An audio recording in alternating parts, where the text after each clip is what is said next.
Hello guys, this is KC Patel and welcome to Satvik academy. Satvik academy के YouTube channel में आप सभी का स्वागत है। आज हम बात करने वाले हैं यूपी में सुपर टेट कब तक होने वाला है, कब तक उसकी वैकेंसी आने वाली है। लगातार आप लोगों को पता है कि धरना दिया जा रहा था, इलाहाबाद में हो गया है ना, बाकी अदर सिटियों में हो गया सुपर टेट के लिए। तो कुछ पॉजिटिव न्यूज़ निकल के आई है, जैसे कि ये आप देख रहे हैं योगी आदित्यनाथ ऑफिस से ये ट्वीट किया गया है। तो उसके लिए देख लेते हैं कि क्या क्या चीज़ें हैं और कौन कौन सी वैकेंसी आने वाली हैं, पूरी चर्चा करने वाले हैं हम लोग। और आप लोगों के लिए ये एक पॉजिटिव न्यूज़ है। जितने भी लोग यूपी में सुपर टेट के लिए तैयारी कर रहे हैं, ये जो भी लोग शिक्षक बनना चाहते हैं, क्योंकि जो अदर स्टेट के हैं वो लोग भी अप्लाई करते हैं।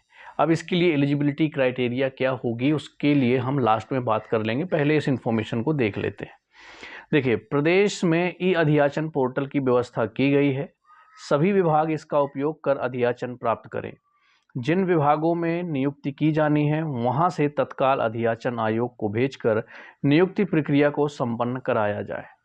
किसी भी विभाग की तरफ से भर्ती प्रक्रिया को लेकर पेंडेंसी ना हो, हर हाल में समय सीमा के अंदर सुचारू रूप से सभी प्रक्रियाएं संपन्न की जाएं। मुख्यमंत्री श्री माननीय योगी आदित्यनाथ जी महाराज। ठीक है, ये उनका ट्वीट है उनके ऑफिस से कि जो प्रदेश का ई अधियाचन पोर्टल है उसकी व्यवस्था की गई है। उस पोर्टल के थ्रू जो भी आप समझिए कि आपके विभाग में वैकेंसी खाली है तो आप ई अधियाचन को भेज सकते हैं और समय सीमा के अंदर सुचारू रूप से आपको उसका एग्ज़ाम भी करवाना है। दूसरी चीज़ें, अब देखिए ये सभी भर्तियों के लिए है, जहाँ पर भी अगर पद खाली हैं तो आप लोग वहाँ पर उन वैकेंसी को भेजिए, आयोग को भेजिए। इसके बाद बात कर लें, जो ये धांधली चल रही थी, बार बार पेपर आउट हो रहा था, तो उसके लिए भी एक ट्वीट किया गया। आप देखेंगे कि एग्ज़ाम के लिए किसी भी प्राइवेट संस्था को परीक्षा का केंद्र ना बनाया जाए। केवल राजकीय व राजकीय सहायता प्राप्त विद्यालयों को ही परीक्षा केंद्र बनाया जाए। परीक्षा केंद्र का चयन जिला अधिकारी, जिला विद्यालय निरीक्षक के निर्देशन में किया जाए, ये कहा है मुख्यमंत्री जी ने।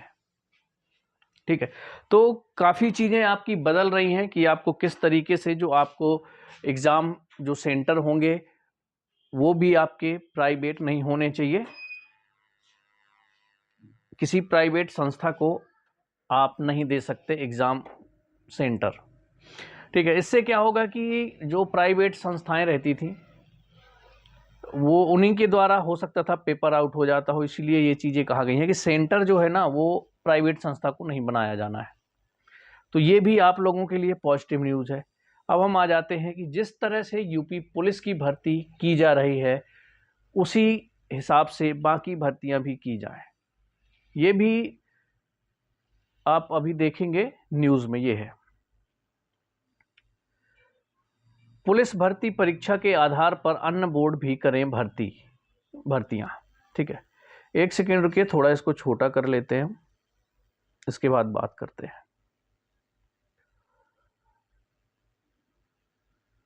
चलिए मैं आपको बता देता हूं, छोटा करने की जरूरत नहीं है।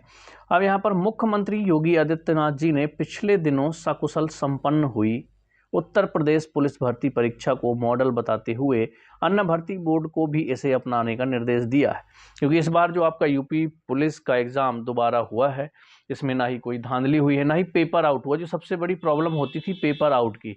तो इस तरीके से कोई भी प्रॉब्लम नहीं आई और पुलिस भर्ती क्या हो गई है, पूर्ण हो चुकी है। उसका जो एग्ज़ाम था वो हो चुका है और कोई भी प्रॉब्लम नहीं आई है।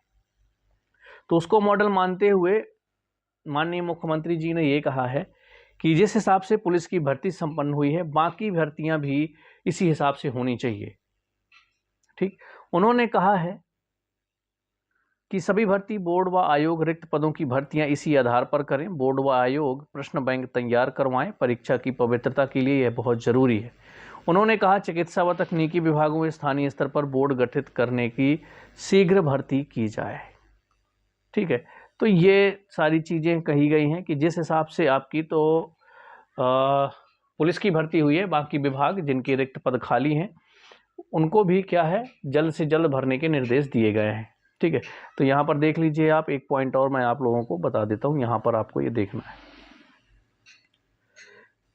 मुख्यमंत्री ने की भर्ती बोर्ड और आयोगों के अध्यक्षों के साथ बैठक, उनकी बैठक हुई है। बैठक के बाद क्या है, रिक्त पद शीघ्र भरने के निर्देश, बोर्ड और आयोग बनाए प्रश्न बैंक। प्रश्न बैंक बनाने की जिम्मेदारी बोर्ड और आयोग को दी गई है। और जितने भी रिक्त पद हैं, तो जिस हिसाब से आपके टीचिंग की बात करें, शिक्षक भर्ती की बात करें, तो अब जो भी आपके रिक्त पद होंगे वो शीघ्र ही आने वाले हैं। हालांकि अब ऐसा नहीं है कि 1 महीने में ही आ जाएगा, अब ये पूरी जो रिकॉर्ड है, जो रिक्त पद होंगे, ये अध्याचन आयोग को भेजे जाएंगे। जो पोर्टल है जिसको रेडी किया गया है, वहाँ पर भर्तियों की जो प्रक्रिया है उससे रिलेटेड पहले आपकी रिक्त पद पहुँचेंगे, इसके बाद आगे की प्रोसेस होगी। अब हम बात कर लेते हैं, देखिए जितने भी शिक्षक भर्ती तैयारी वाले अभ्यर्थी हैं, वो शिक्षक बनना चाहते हैं, तो उनके लिए मैं एक बात बता दूं, यूपी में आपको मालूम है कि जो वैकेंसी आएंगी वो काफ़ी आएंगी, क्योंकि स्टेट बड़ा है, जनसंख्या बड़ी है, तो वैकेंसी भी वहाँ पर क्या होंगी, ज़्यादा आएंगी।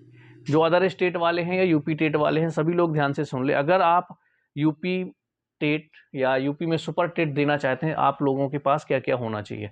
तो मेन तो उसमें यह है, देखिए बाकी तो पता है कि अगर आप मैथ से देना चाहते हैं तो आपका मैथ का ग्रेजुएशन होना चाहिए, ठीक। अगर इंग्लिश से देना चाहते हैं तो इंग्लिश से आपका ग्रेजुएशन होना चाहिए। पीआरटी में आपको डिप्लोमा चाहिए, बीटीसी चाहिए, डीएड चाहिए, और आपका 12th पास होना चाहिए, या ग्रेजुएशन है तब भी आप अप्लाई कर सकते हैं यदि डीएड है तो। या फिर 6 to 8 के लिए आप अप्लाई कर सकते हैं जब आपका बीएड हो और ग्रेजुएशन हो, ठीक है। ये चीज़ें समझ में आई। पर आपको यूपी में सुपर टेट देने के लिए जो मेन चीज़ें हैं वो क्या चाहिए, या तो आपका देखिए सीटेट क्वालिफाई होना चाहिए, या फिर आपका यूपी टेट क्वालिफाई होना चाहिए, तभी आप क्या कर पाएंगे, सुपर टेट दे पाएंगे। अब सबसे बड़ा कन्फ्यूजन सी टेट में जो अदर स्टेट के कैंडिडेट हैं उनके लिए मैं बता देता हूँ। जो SC ST और OBC है वो 82 नंबर में क्वालिफाई कर लेते हैं सी टेट, लेकिन यूपी में ये मान्य नहीं होगा। उसका रीज़न, आप यूपी में आएंगे जनरल कैटेगरी से, तो आपका जनरल कैटेगरी से क्वालिफाई होना चाहिए। यदि आपके सी टेट में 90 नंबर हैं तभी आप क्या माने जाएंगे, क्वालिफाई माने जाएंगे। भले ही आपके डिप्लोमा में, भले ही आपके सर्टिफिकेट में जो आपको दिया गया है सी टेट के द्वारा आप क्वालिफाई होंगे, लेकिन आप यूपी में एलिजिबल नहीं होंगे। ये बात होती है अदर स्टेट वालों के लिए। अगर आप यूपी किससे हैं, आपका निवास यूपी है, तो SC ST OBC कैटेगरी में आते हैं, तो अगर आपके 82 नंबर भी हैं तो भी आप क्या क्वालिफाई माने जाएंगे। लेकिन अदर स्टेट वाले जब अप्लाई करेंगे तो उन लोगों के लिए 90 मार्क्स मस्ट है एकदम, मतलब होना ही चाहिए। 90 मार्क्स से कम होंगे वो लोग अप्लाई नहीं कर पाएंगे यूपी में।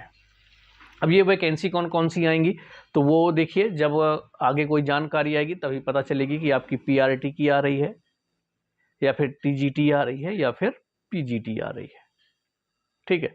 तो जैसे ही कोई जानकारी मिलेगी तो आप लोगों के साथ शेयर कर दिया जाएगा बहुत जल्द।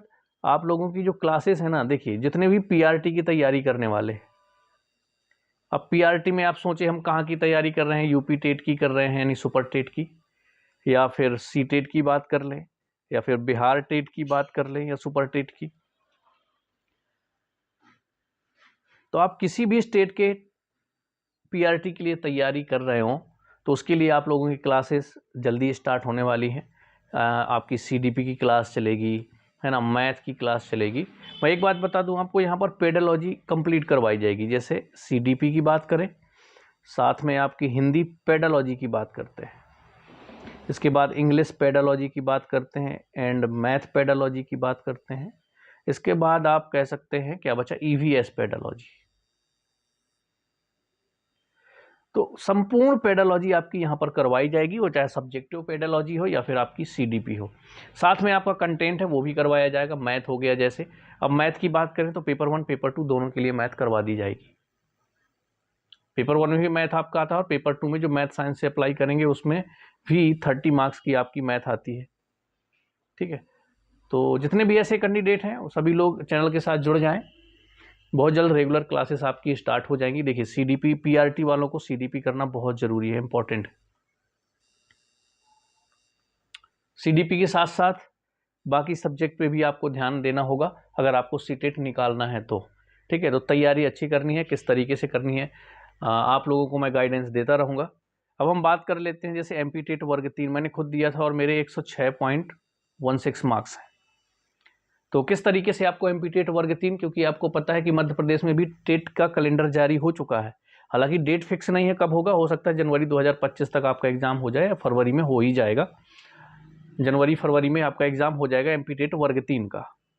तो उसके लिए कैसे तैयारी करनी है, क्या क्या पढ़ना है, और वर्ग 3 के लिए भी आपकी क्लासेस स्टार्ट हो जाएंगी। ठीक है, तो परेशान ना हो। एमपी टेट वर्ग 3 मैंने भी क्वालिफाई किया, अच्छे नंबर से क्वालिफाई किया हुआ है। ठीक है, तो आप लोगों को भी पूरी गाइडेंस दूंगा मैं, किस तरीके से आपको पढ़ना है, कैसे तैयारी करना है। इतना कोई टफ नहीं है। हम बात करें, अगर आप सही तरीके से पढ़ते नहीं, चाहे सीटेट पीआरटी लेवल की बात कर लें, तो चाहे सीटेट हो, चाहे आपका बिहार टेट हो, या फिर आपका यूपी टेट हो, या फिर आपका एमपी टेट हो, है ना, कोई टफ नहीं है। बस आपको थोड़ी सी स्ट्रेटजी चेंज करनी होगी। आप किस तरीके से पढ़ते हैं उस पर ध्यान देना होगा। अगर आप हमेशा गलत तरीके से पढ़ रहे होंगे तो आप कितना भी पढ़ लो, आप क्वालिफाई नहीं कर पाओगे। अगर आपने स्मार्ट तरीका अपना लिया तो आप आराम से क्वालिफाई कर लोगे। 2 से 3 महीने में आपके कोई भी टेट एग्जाम क्वालिफाई हो जाएगा। ठीक है, तो उसके रिगार्डिंग हम वीडियो भी बनाएंगे और क्लास भी उसी के अकॉर्डिंग आपकी चलाएंगे। तो चलिए मिलते हैं हम लोग नेक्स्ट वीडियो में। कोई डाउट होगा तो कमेंट्स में बताइएगा। मिलते हैं नेक्स्ट वीडियो में।